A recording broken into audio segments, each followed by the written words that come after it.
This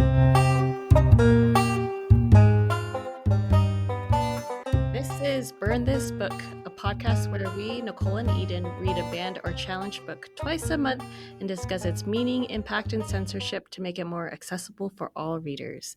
Today's episode is part of our summer literacy series, and we are talking about Satire with Dr. Kerry Soper, professor of humanities at Brigham Young University and my uncle-in-law. Kerry, could you tell us a bit more about yourself? Yeah, so I teach classes on popular culture, film theory. One of my favorite classes to teach is one on the history of comedy and satire. And so maybe that helps qualify me to talk about that just a little bit today. I've written some articles and books about comic strips. I know that doesn't sound like a legitimate career to write about that particular subject. Somebody's got to do it, right? Yeah. It has to get done. It has to get done. I've written a book about Gary Trudeau, who does Doonesbury, another one on Walt Kelly's Pogo. Older listeners might remember that satiric comic strip. And then most recently, one on The Far Side, Gary Larson. Mm-hmm. You also write a recurring column in Utah Life magazine. Whoa. And my daughter Mabel actually remembers that because anytime we go to the dentist, we went to the dentist last Monday, and there was a copy of Utah Life on. Well, she picked up the wrong magazine. Yeah. And she said, "Kerry's in this." And I'm like People that's a magazine? wrong magazine. It's She this figured one. it out herself? Yeah. Is that right? Yeah, I think she like vaguely remembered that, in a magazine, you are in a magazine. And so she just like picked up the closest one to her. That is so funny. Well, That's so cool. One of the artists for that magazine did a little thumbnail size sketch of my head, and it kind of looks like me. And so maybe she saw that. Well, she knows you as a cartoon character. As a little icon. Yeah. Well, I guess I can add one little bit of information to that. I actually wanted to be a satirist, a comic strip artist in the vein of Gary Trudeau way back in college. I had a comic strip I did for the school paper at Utah State, and on a whim, I entered it into a contest, the Charles M. Schulz Award for Outstanding College Cartoonist in the Nation. And to my shock, I got the award, and it kind of set me down this path of fantasizing that I was going to become the next Charles Schulz or Gary Larson. And that never really materialized. I think part of it was my just, inability to kind of do something as great as they could do, kind of some failed efforts. But also in real time, when I was in grad school, trying to pursue this career, I saw the collapse of the newspaper industry, syndicates, comic strips in general, and just the rise of the digital age where, comedy and satire just took on new forms. And so I've kind of had to settle for teaching about it and writing about it, but also trying to create some comedy and satire. I've done satiric cartoons and pieces for the Chronicle of Higher Education over the years. And then most recently, like you mentioned, a regular humor column, occasionally satiric, maybe every fourth or fifth time, about Utah culture. Well, I say every fourth or fifth time because the audience for that magazine tends to be older Gen X and Boomer kind of readers who like analog magazines. And they probably just don't have the taste for really snarky hard-hitting satire, Yeah. Mm-hmm. Yeah. What was your comic about, the one that won the award? It was called Quad Hoppers. I don't know why I had that name, but it was kind of not like a comic strip where you have recurring characters, but instead more like some of the alternative comics you see where you tackle different topics in academia or politics or culture. And I focused a lot on poking fun at Utah and LDS culture.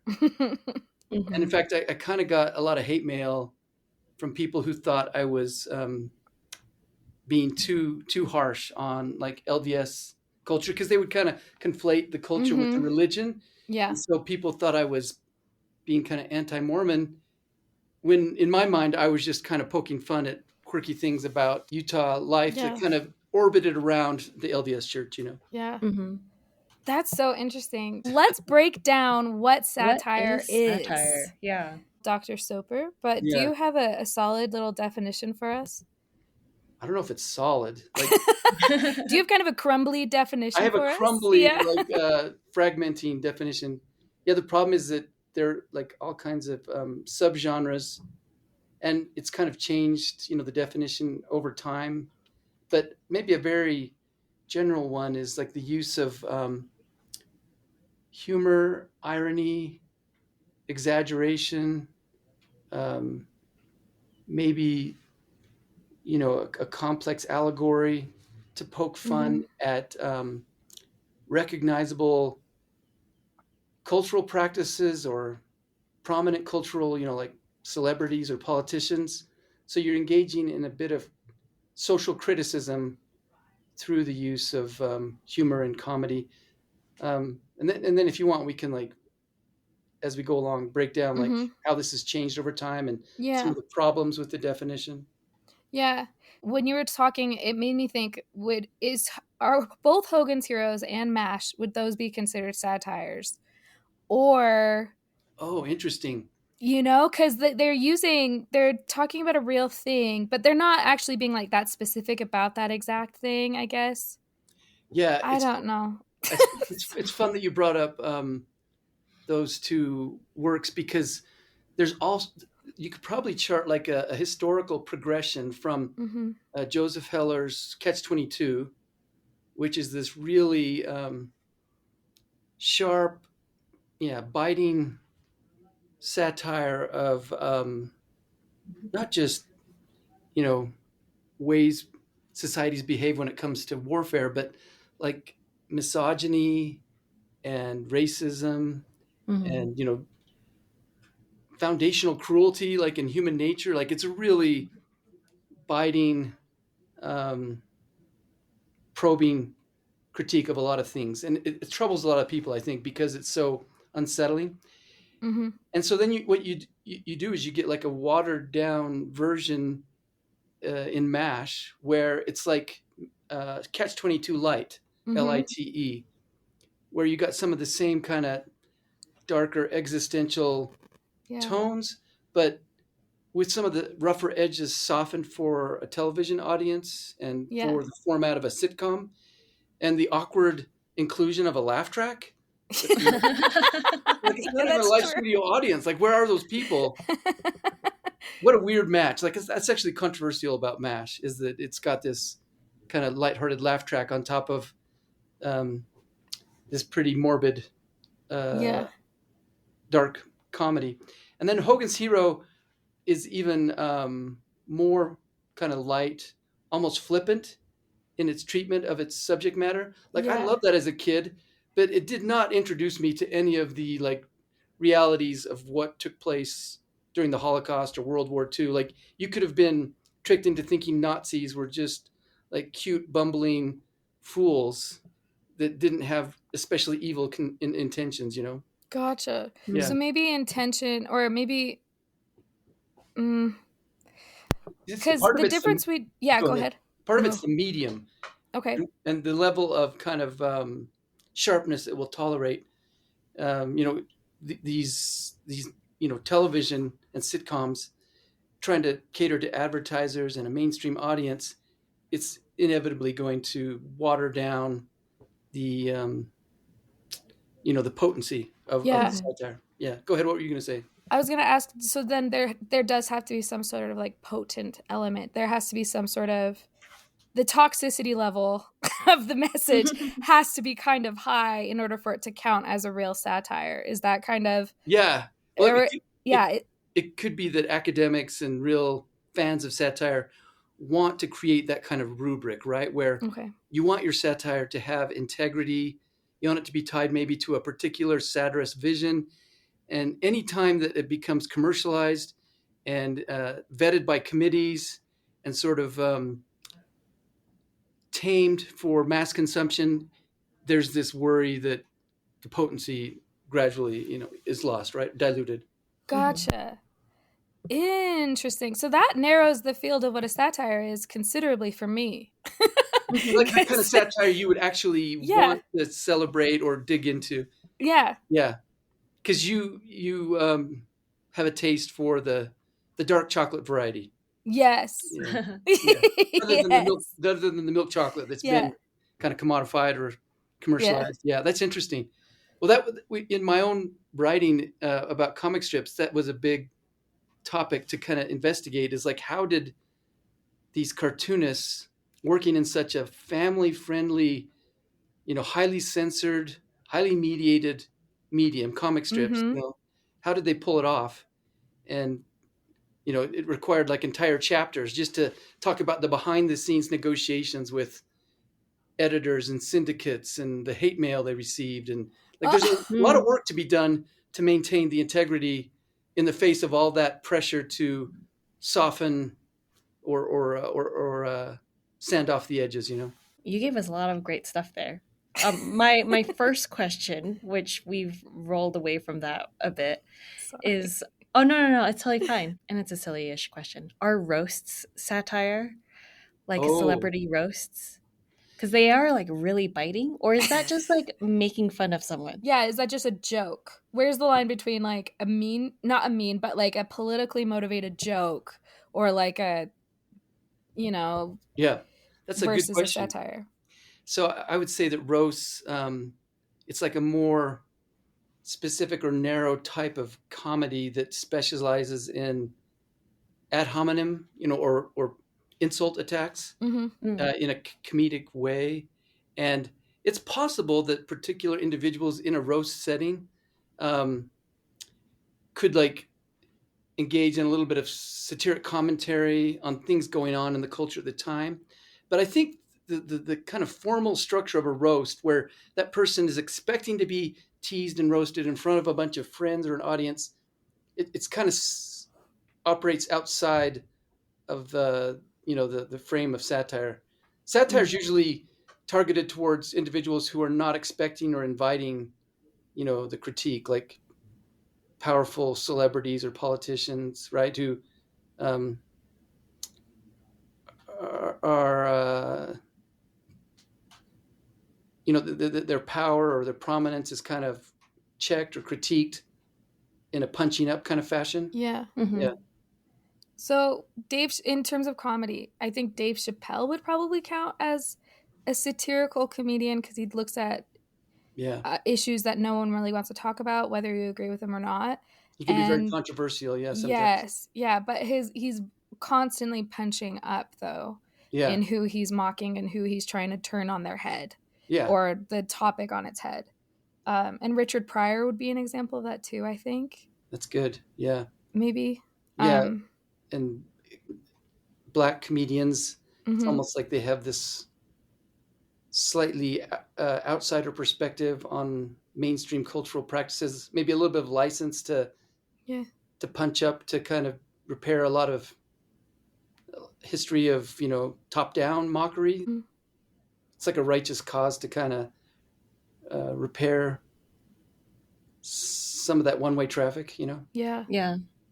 So then a question I have is, does there have to be some sort of righteous motivation for it to be technically called satire? Like, that punching up thing inherently to me has some sort of like equalizing the playing field energy, which there's a righteousness or an honor to it that creates humanity in whatever way.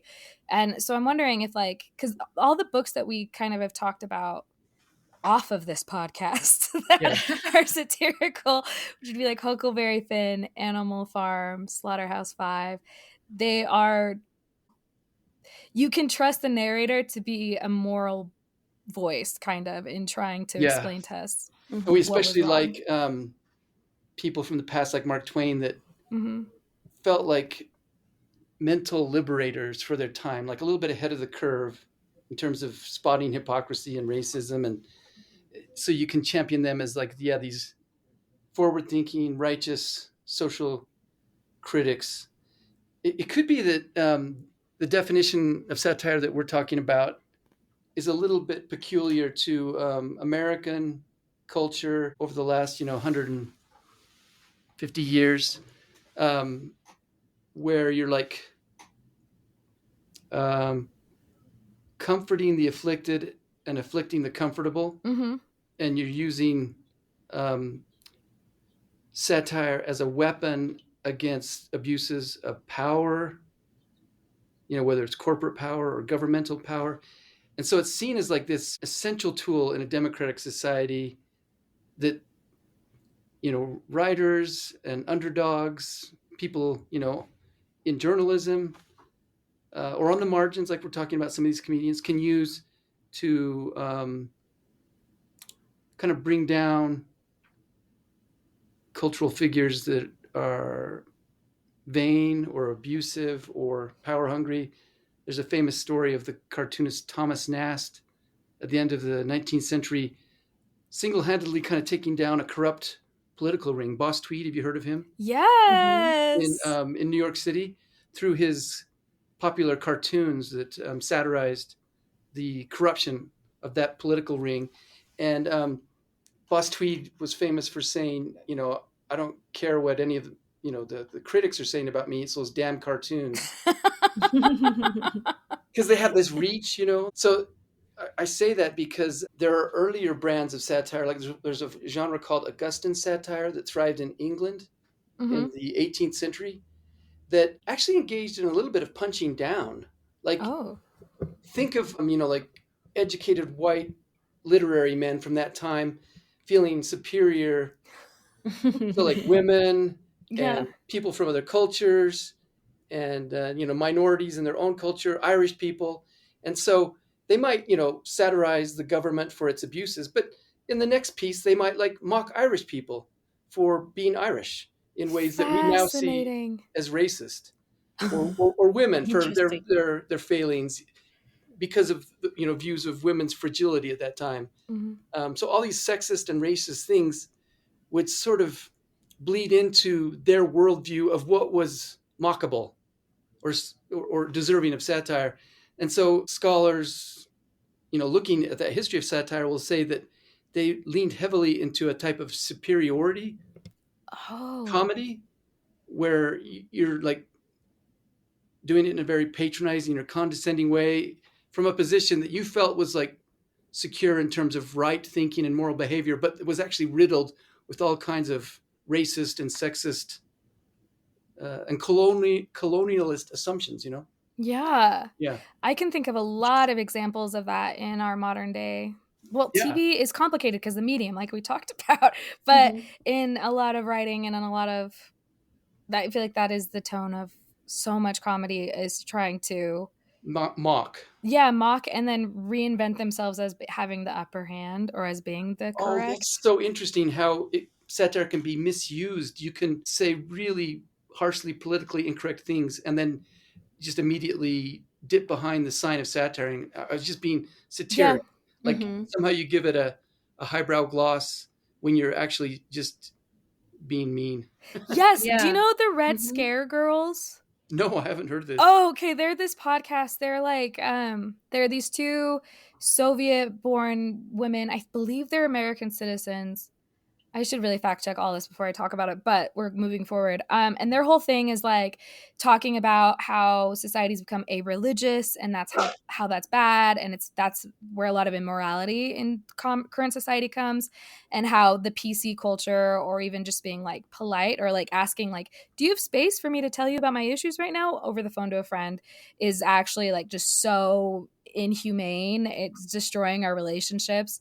And they use a lot of like libertarian language, and they also like to use the word to explain something as being annoying or frustrating. They like to use the word retarded as a statement against PC culture, but they have a really weird corner in the market, because everyone's like, well, they don't just mean it that way. Like they kind of twist it on its head of saying, no, we're just trying to defend the right to speech, which all you guys care about, and we're also just trying to be authentic instead of flowering over. Self-censoring. Yeah, censoring everything and making everything so sensitive as well.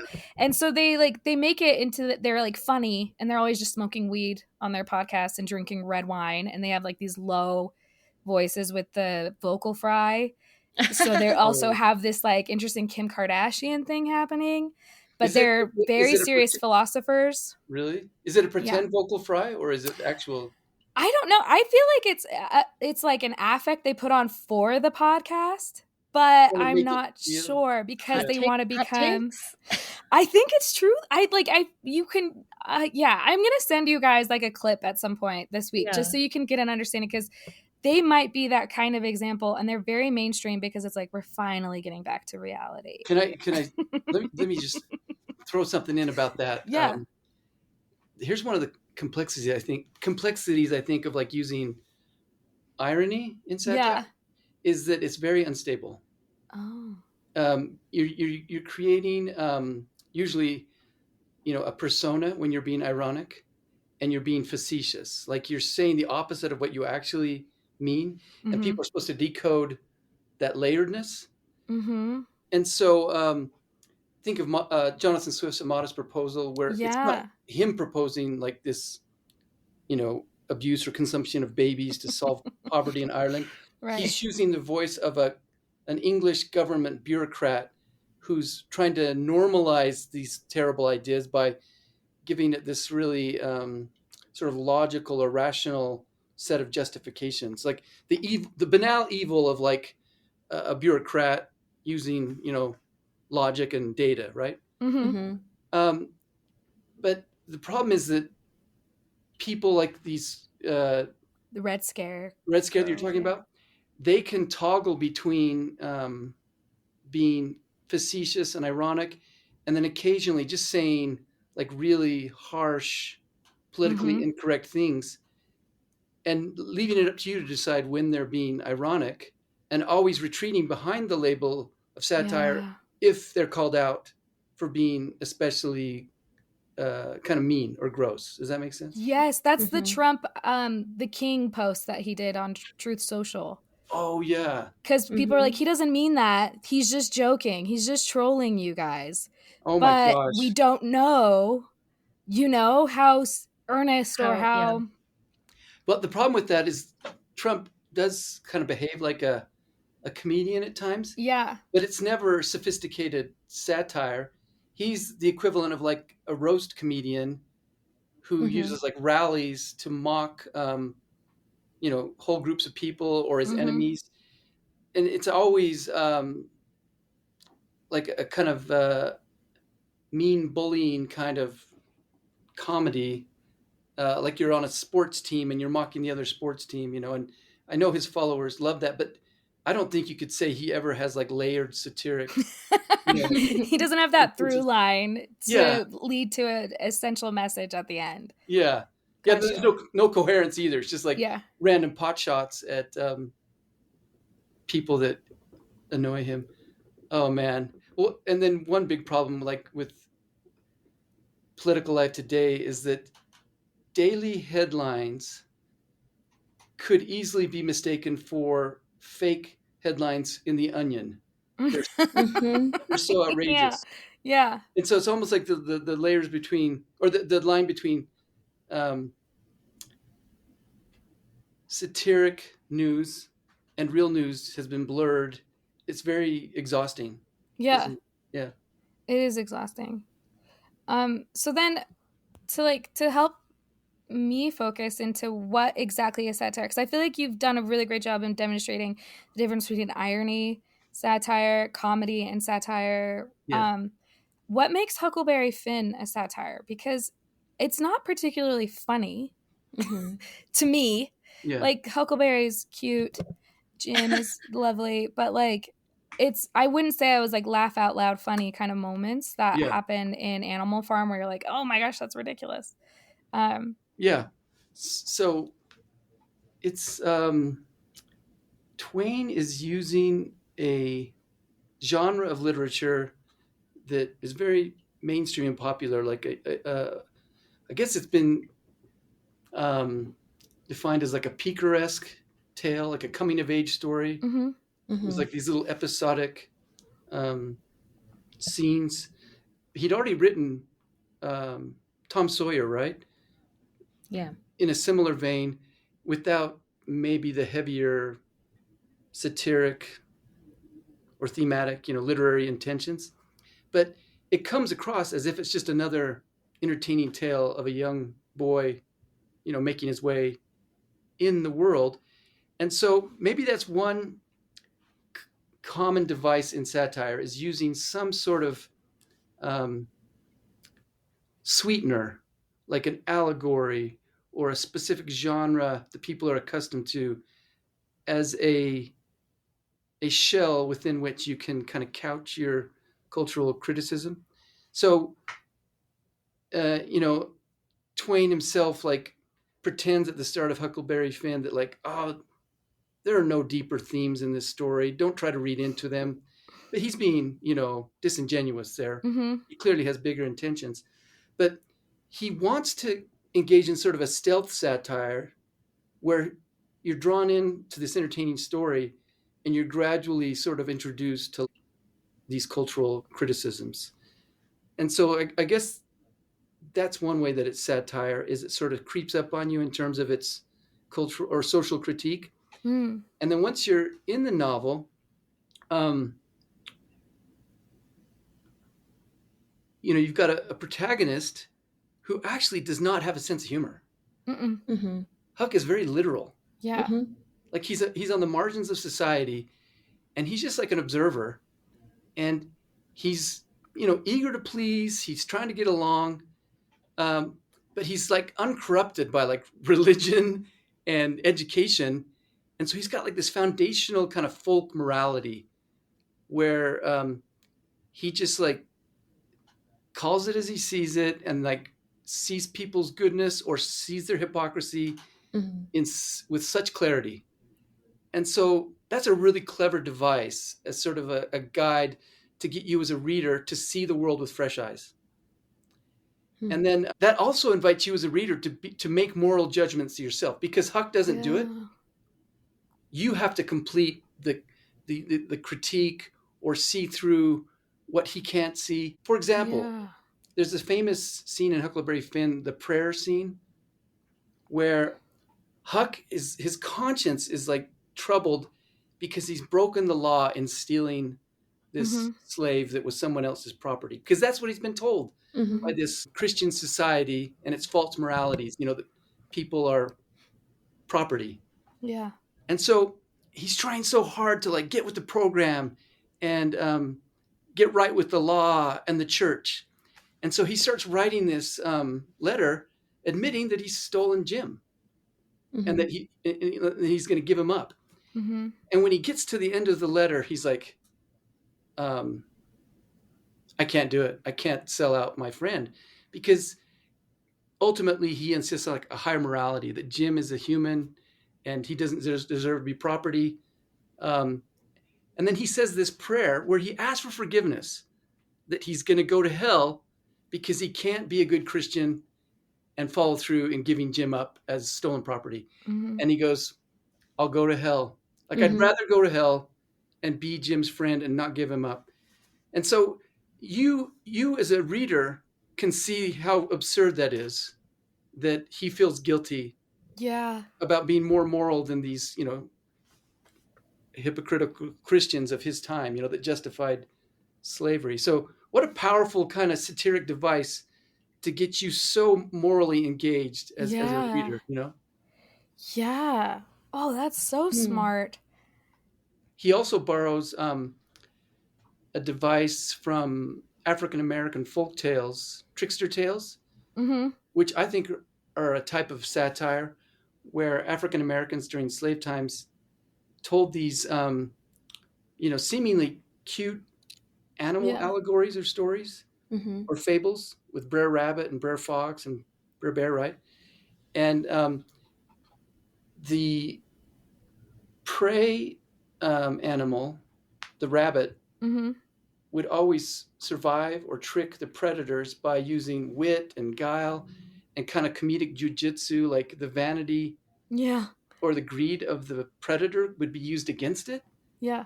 But these were meant to be read in a layered satiric way by their African American audiences Yeah. as like handbooks for survival or revenge stories where African Americans got the better of this hypocritical white society that enslaved them. And so Twain borrows that trickster figure device and allows both Jim and Huck to be these kind of underdog trickster figures. Yeah. You guys have heard that new novel, James, that just came out, right? Yeah. We read it Mm-hmm. Isn't that a great novel? separately. It was So great. So good. I want everyone to read it. It kind of fleshes out the other side of the story of Jim as a trickster figure who's like code switching and right. Yeah, it was brilliant. So then would that be considered a satire on Huckleberry Finn, or is it its own? I think it's a compliment. Okay, like a supplement to Huckleberry Finn, because I think if you read Huckleberry Finn carefully, even though there are times when it seems as if Twain is being racist himself in making Jim seem like he's childlike, like afraid of ghosts, and a bit simple-minded, that James reveals that pretending to be a fool might have been a survival strategy for someone like James in a white society where that's how you get along, is by pretending to be simple-minded or laughable in terms of like having supernatural, fear of the supernatural. And then you keep to yourself your own intelligence as a way of seeming innocuous. Does that make sense? Yes. Yeah. And so I think the seeds are there in Huckleberry Finn. It's clear that Twain is doing that, but for his own time, he couldn't be super explicit about that. Yeah. Because of how racist people were, right? Yeah. So this just tells the rest of the story, and I think it just builds on Twain. Yeah. James does. Yeah. Would you agree? I don't know. I agree. I agree think it's too. A perfect part, a companion book to Huckleberry Finn. Like there are moments in Huckleberry Finn, like there was a scene where Huck's going to go out and meet two men on the river that are looking for Jim, and Jim doesn't know for sure if Huck's going to give him up.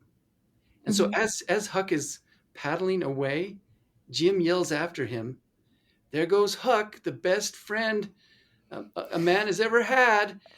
Sure love that Huck. He's the sweetest guy. And I admire him for these reasons." Like just keeps. Yeah. And you actually get a sense that it's actually working on Huck, that Huck is like, oh, Huck's my buddy. There's no way I'm going to give him up. But it wasn't clear. Yeah. And so Jim is being a little bit of a trickster right there. Yeah. There's possibility for him to be manipulating Huck. Yeah. That's so interesting. Yeah. Well, I'm just thinking about Huck Finn now, about like the snake scene. I think like as parents, we are often tricksters ourselves, We're like, oh, like I sure hope no one put a snake in my sleeping bag, Yeah. As a way to make the child feel like they got away with something or whatever. Yeah. And like that's like the messaging that, or like, going back to the trickster character and how it is a survival tactic for James. And just make them feel like they got their way, or like. Exactly. That's another good example. Yeah. Misinterpretation of satire. That's like a big.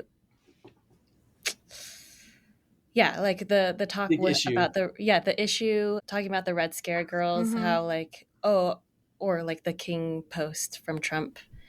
How? Let me think about how to word this.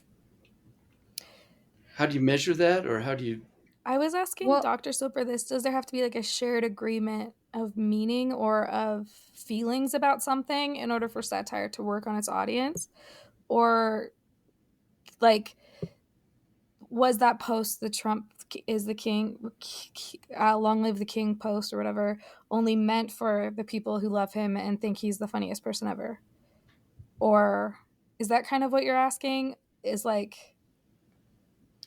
So, like, someone says something racist, and it's a Mhm. commentary on racism, but Mm. it was misinterpreted as a racist comment. Mm, Or, there was like that's not a good example. There's a commentary on racism. yeah. Some people read it as satirical, some people read it as not satirical. Yeah. Yeah. And how do you How do you deal with that? deal with that? How do you reconcile that? Do you I can give you defend? Yeah, I some don't other know. examples to explore that. Um, it gets really unstable. Like there's a famous cartoonist named R. Crumb who did these kind of like underground, unhinged cartoons in the late 60s, early 70s, making fun of mainstream American culture. And he became like a hero of like, a lot of countercultural folks at the time. But he also had a little bit of a kind of sexist and racist streak in him that kind of bled sometimes into his countercultural impulses. And so it's hard to nail him down in terms of like what his intentions were. And here's an example of what you're talking about. He wrote a couple of satiric sort of comics, like 5 or 10 pages long. One was what will happen when the Jews take over America, and another one was what will happen when the blacks take over America. But he used more racist language, and he, from a distance, if you're like a fan of like satire, you're like, oh, I understand what he's doing there. Is he's sort of voicing really racist ideas in a way that mocks them and shows how ridiculous and extreme they are. But the problem was that there was this ambiguity to it where some like neo-Nazis actually got a hold of those and assumed that they were genuine and reprinted them as anti-Semitic and anti-Black propaganda. And so it was easily used for both purposes. Yeah. Isn't Whoa. that Interesting. disturbing? Just That Well, how it's like the unstable. Kim Jong-un thing where the Onion named him like the sexiest Oh, man yeah. alive, and he printed it like he did He like a whole appropriated it? he did like a whole bifold being like Americans think I'm the sexiest man alive, and he Oh did my like a gosh. whole photo shoot and everything. Oh, another example that readers will probably be familiar with is Stephen Colbert, before he had the Mm-hmm. Late Show, um, did the Colbert Report on Comedy Central. And the fiction of it was that he was satirizing Fox News pundits like Bill O'Reilly, just like really pugnacious, you know, racist and sexist and bigoted, views Yeah. on everything. And so he's clearly, to like maybe left leaning fans of his show, mocking this right wing kind of uh, infotainment, like Mm-hmm. news that's kind of like very partisan and garish. But the problem is that over time, he got so good at the persona that it actually became kind of a compelling persona in its own right. Yeah. And they did studies and they found that approximately 50% of the young people that watched the show misread it and thought it was a type of 50%. about 50% of college age Whoa. students thought that he was actually a Fox News style pundit. And they would say things in the interviews, when they were doing these studies, like, it's nice that Comedy Central is balancing things out and favoring a conservative point of view in addition to like Jon Stewart and, The Daily Show. But clearly missing the facetious quality, the constructed persona that Colbert had created. And even Colbert himself grew disillusioned, like maybe a little bit discouraged that sometimes people that came to see the show were more excited to like cheer him on in just how outrageous his bigoted things were that he could say. Like you see like the studio audience sometimes almost sounding like they're cheering him on when he Yeah. says like things that are meant to be facetious. Does that make sense? Yeah. Yeah. And so he actually prefers now what he's doing at the Late Show, where he can be himself and kind of rein in the instability of what he's trying to do. Mm-hmm. And occasionally he'll kind of morph into that old persona, but usually he remains like clearly Stephen Colbert doing his own kind of, left of center commentary. Yeah. Yeah. That's interesting. Would you say that is it still satire if it failed 50% of the time? If it confuses people, because Kevin Hart had a thing also on Twitter where he tweeted this thing about if his son ever came out to him, he would like hit him or like drop his son's dollhouse on his head. And it was supposed to be a satirical comment that like clearly he knew his son's sexual orientation. So it was like a whole thing, and it got completely misunderstood. It wasn't like a great joke, but maybe if it had been a better joke, it wouldn't have gotten misunderstood, and that's what eventually kicked him out of hosting the Oscars. It's very like if the joke was better, if then maybe I don't know. Is that good satire if it fails? If people misunderstand? Well, the same thing happens with A Modest Proposal. Like when you assign students to read that, you can count on, if they haven't encountered it before, maybe a third of college-age students will be upset and like, why is Jonathan Swift proposing such gross things? Why are you having us read this? Yeah, why having to read this? And then this is disgusting. Yeah, because he does use the type of stealth satire where it's not clear what he's doing at the start. And then he kind of pulls you in. But it's very effective, like in terms of if you're an alert reader, midway through, you're like, oh no, and you're trying to backpedal. Like, he sounded so rational, but this is a slippery slope. Like, why are we going in this direction? I wrote a piece for the Chronicle of Higher Education about 10, 15 years ago, where I was trying to satirize how teaching methods in universities were getting so experimental that it was getting a little bit too loosey-goosey. Like, there was this trajectory from like the old sage on the stage to like this new guide at the side where, professors are facilitators. And I was starting to see evidence of like people taking that too far. And so I came up with a fake teaching philosophy, and I titled it Peer at the Rear. Which just sounds terrible to begin with. But the problem was when the Chronicle published it, they didn't publish it on the back page with a title of like Satire or, The Last Laugh. Or like, they didn't signal to the readers like this person is being facetious.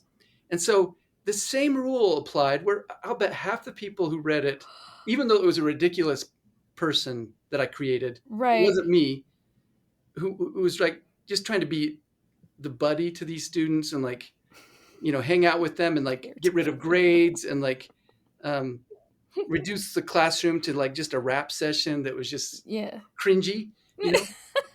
There were so many clear signs that it was satire in my mind, but still half of the readers who were also academics were either outraged or way too excited about this new teaching philosophy.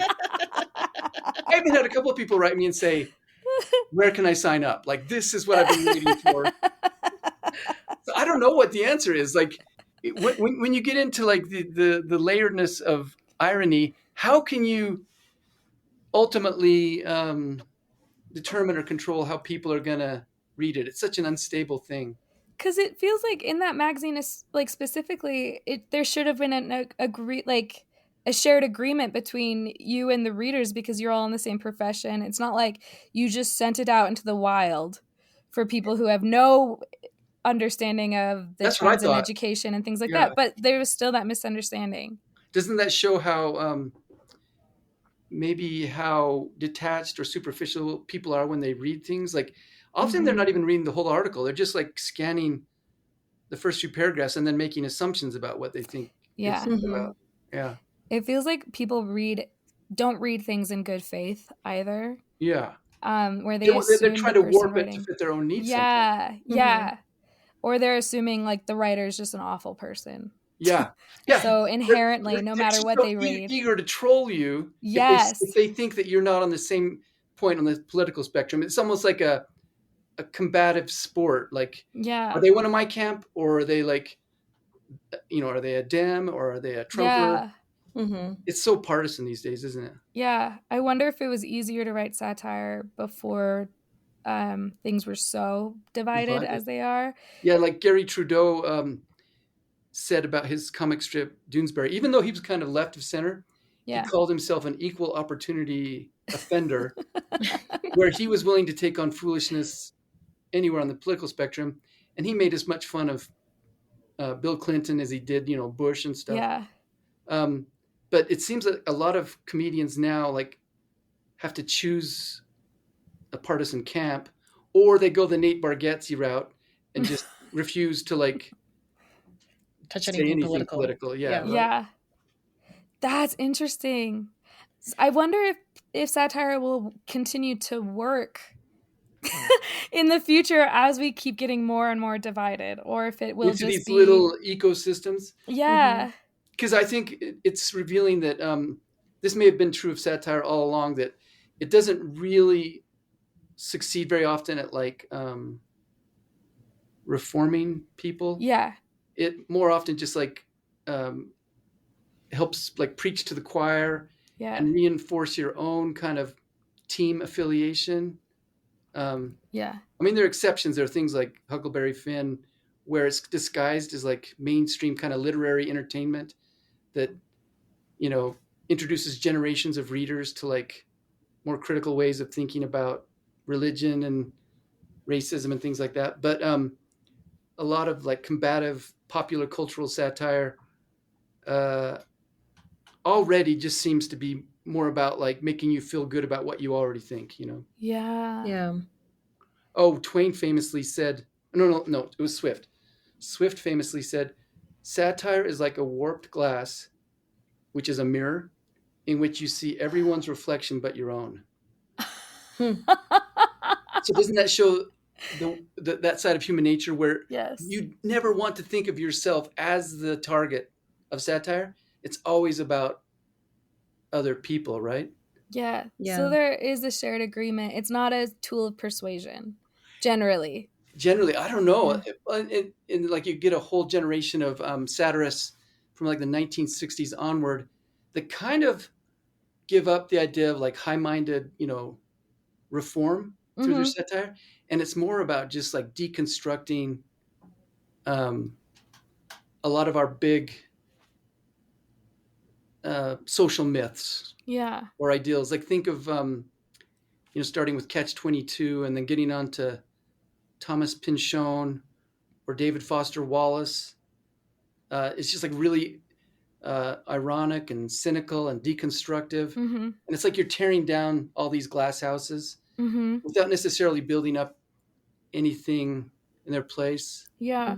Maybe occasionally tearing it down to like a foundational morality. Yeah. But never trying to like prescribe some elaborate fix, Fascinating. This has made more sense to me about what satire is, because I've just associated it with like allegory or like metaphor. I've just been like, it's all kind of in that thing, but satire, there's like a little chuckle with it, and that's kind of just the way that I've like conceptualized it. Is like you're saying it with a side smile, but this helps me kind of understand a lot more. It is, I like that deconstruction narrative, but also the person who's going to read it probably already agrees that there's problems with the building, but you're kind of exposing what's happening with the pipes and everything else and all that. You're relishing more time to dwell on how bad things are.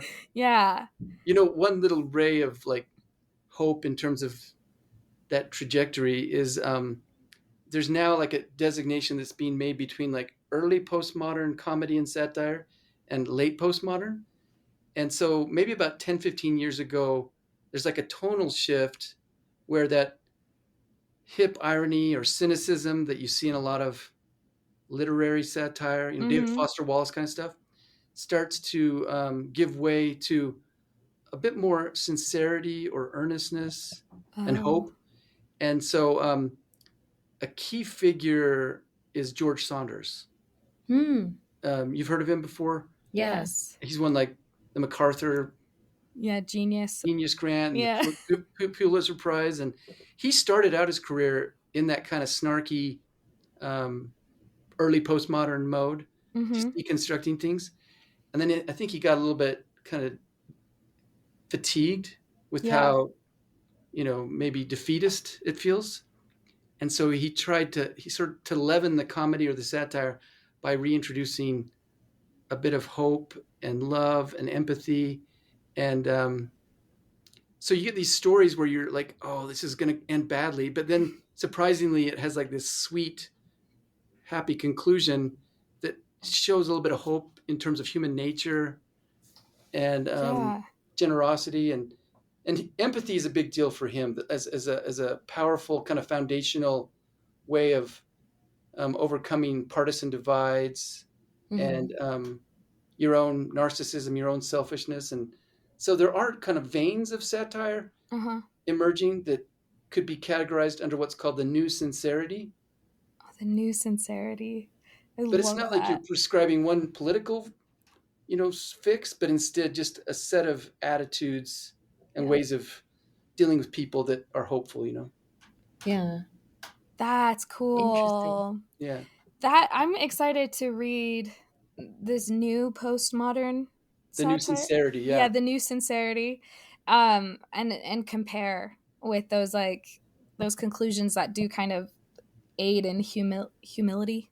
Yeah. Creating a sense of humility or a sense of I don't actually know the full story of the other person. Isn't that hopeful? Yes. It is, yeah. It is. You can see the same trajectory in sitcom tones, like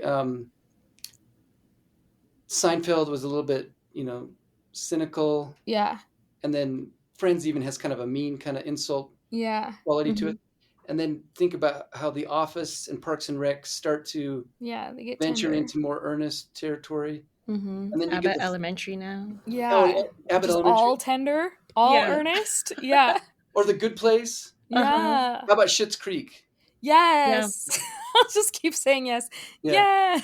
Community had like one foot in the old and one foot in the new. Like Jeff Winger himself is like the embodiment of both, That's funny. Yeah, and I was thinking the Goldbergs and the Middle, those shows also have like every episode ends in like a picture perfect, tied up in a perfect bow kind of way. Like group hugs and stuff. Yes. And group hugs were famously outlawed from Seinfeld, but now it's like they're being reintroduced, Yeah, like no hugging, no lessons. I think that was Seinfeld. The show about nothing. Yeah. That's fascinating. But one disturbing thing I've seen in the news recently is, I guess in the manosphere and like in Christian nationalism, there's a lot of talk about the dangers of empathy. Yes. Isn't that weird? Yes. It's a sign of weakness and it's a distraction. Yeah. There's like a misreading of Christ or something. Oh, it's so well, because the morality shouldn't be overtaken by empathy is what they Oh my gosh. There's like so many. There's been this like amazing set of different articles that ProPublica just did about like Telegram and how there's like white nationalist groups on Telegram. They talk about those themes a lot in trying to create a new masculinity that is strong, not emotional. Oh my gosh. All of those types of part things. Of the fascistic creep, doesn't it? It totally is. It's absolutely, it's part of the fascist playbook. Yeah. It's going to further divide people into their camps where they dehumanize each other. Like George Saunders, I think, is on the right track. And now this is like directly attacking one of his core kind of remedies, Yeah. Yeah. Well, it removes the humanity in each other. You can't see the humanity in another person because they're simply competitive. You shut down. A competitive object. Right. Yeah. You shut them. It's so sad. Well, what's that term from video gaming where a person's not a main character? The NPC. Yes, NPC. That's an Elon Musk term. Yeah, calls what that. A terrible calls application to the real world where you see people around you as insignificant. Yeah. It's awful. It's so truly awful. Wow. I have loved this. I don't want to take more of your time. Eden, because I feel like you're a busy doctor of humanities. Maybe not But too busy. Eden, do you have any other questions or do you have any other thoughts? Either Dr. Soper or Eden? Yeah, new sincerity. So George Saunders is like is A good like a good example of that. recommendation. Uh-huh. Here's another one. Yeah. Have you ever seen the show Joe Pera Talks with You? I've heard of it. I haven't actually watched it. So Joe Pera, Pera, he's got this really earnest Midwestern, persona, and it's not even. I don't even know if it's a persona. It's just like it's as much him as a person and a comedian as a comedic persona, but it is super slow and earnest and sweet. It's kind of in that vein of slow TV where it just resists, the frenetic nature of social media and kind of combative comedy and frenetic entertainment. It's very soothing. It's like a good antidote to an age of anxiety and busyness. But he would qualify as like another comedian, and I don't know if you could qualify it as satire unless it's satire in kind of a cosmic way, where it's just um, celebrating a type of sweetness in the face of so much exhausted worldliness and kind of greed and busyness. Like Mm-hmm. um, it does. I don't know. We're getting further and further away from like our original definition of satire. But I think we've thoroughly deconstructed that and just shown what a messy umbrella the term is, and Yeah. all the different types of comedy that can kind of splinter off and thrive. And um, but maybe figures like Joe Pera and George Saunders are good ways of still feeling like you're reflecting critically on society and human nature without worrying about partisan kind of divides or misinterpretations of irony. Like there's a sweetness there that's just right on the surface. Mm-hmm. I love those recommendations. Those are good. Thank you so much for your time, Kerry. That was super fun. I'm glad that we got to cover so many tangents. I hope it made a little bit of sense, but a fun ride.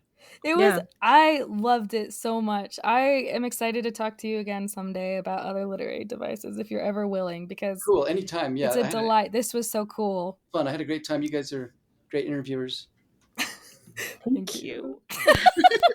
We're both going to cry now. Yeah. Too sweet. What a fun podcast. Unless that was satire. Too sincere. Yeah. No, this is totally new sincerity mode.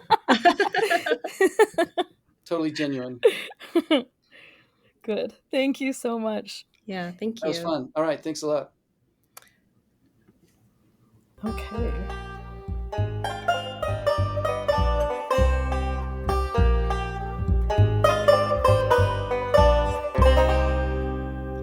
Burn This Book was produced by us, Eden and Nicole. Music by me, Nicole, and performed by my dad, Frank. Bye.